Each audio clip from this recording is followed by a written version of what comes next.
सगळ्यांना, कशा आहेत सगळे? मस्त मजेत ना? मी पण मस्त मजेत आहे. तर सगळीकडे आता गणपतीची धामधूम चालू आहे. सगळ्यांच्या घरी गणपती बसलेले आहेत. पण आम्ही काही कारणास्तव गावाला नाही जाऊ शकलो. दरवर्षी आम्ही गणपतीला जातो, पण ह्यावर्षी आम्ही नाही गेलो.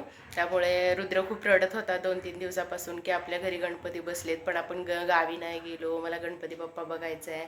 मग 2 दिवस झालं खूप पाऊस होता, त्यामुळं काही गेलो नाही आम्ही गणपती बघायला. काल गेलो, खूप वेळ झाला, त्यामुळे बऱ्यापैकी बंदच झालेलं होतं, त्यामुळे काही त्याला बघता नाही आलं. मग म्हटलं आज आता 7:30 वाजताच निघूया, कारण लवकर बंद करतात आणि पाऊस पण येतो, त्यामुळे लवकर बंद करून टाकतात. आणि मुंबईला अजूनही पाऊस आहे.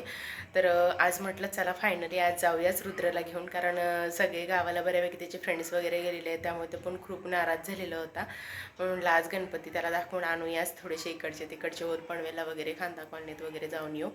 मग चला, मग तुम्हाला पण तेवढ्याच व्हिडिओ सगळीकडचे बघायला भेटतील, आमच्या पनवेलमधील गणपती बघायला भेटतील.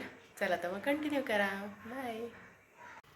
मुंबईला अजूनही पाऊस असल्यामुळं थंडी वाजते, त्यामुळे रुद्रला गाडीवरून जाताना आम्ही स्वेटर वगैरे घालून पॅक करून गेलेलो होतो, कारण माझा आवाज तर सर्दी आहेच बघा. आम्हा तिघांनाही सर्दी खोकला आहे. आणि जस्ट आम्ही जातच होतो, गणपती बसतायत ना बसतायत तोपर्यंत विसर्जनाची पण धामधूम चालू होते. इकडे बघा गणपती विसर्जन करतायत.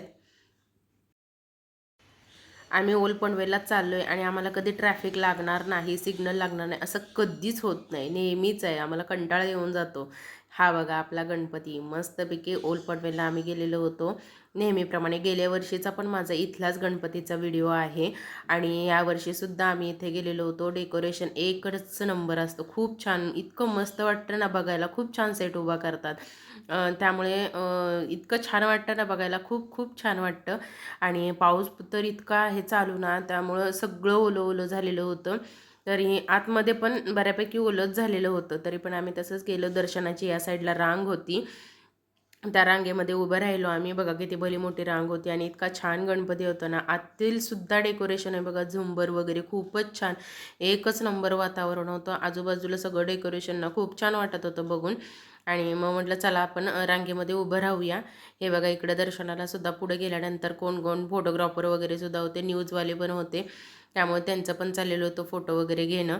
इकडं भजन वगैरे पण चालू होतं, त्यामुळे म्हटलं आपण थोडंसं छान वाटेल. मग आम्ही तिकडे थोडंसं प्रसाद वगैरे घेतला आणि मस्त गाणी ऐकत बसलेलो होतो. हा गणपतीचा सेट उभारण्यामागे जे आहेत ते आपले अध्यक्ष कांतीलाल प्रतिष्ठानचे रायगडचे अध्यक्ष कांतीलाल कडू हे ओनर आहेत, हे बसलेले आहेत बघ. सगळीकडे आपल्या गणपती बाप्पांचीच रोषणाई दिसत होती, खूप छान वाटत होतं, मस्त दिसत होतं सगळं. दर्शन वगैरे घेऊन आम्ही पुढे कुठे गणपती दिसतोय का हे बघत बघतच चाललेलं होतं.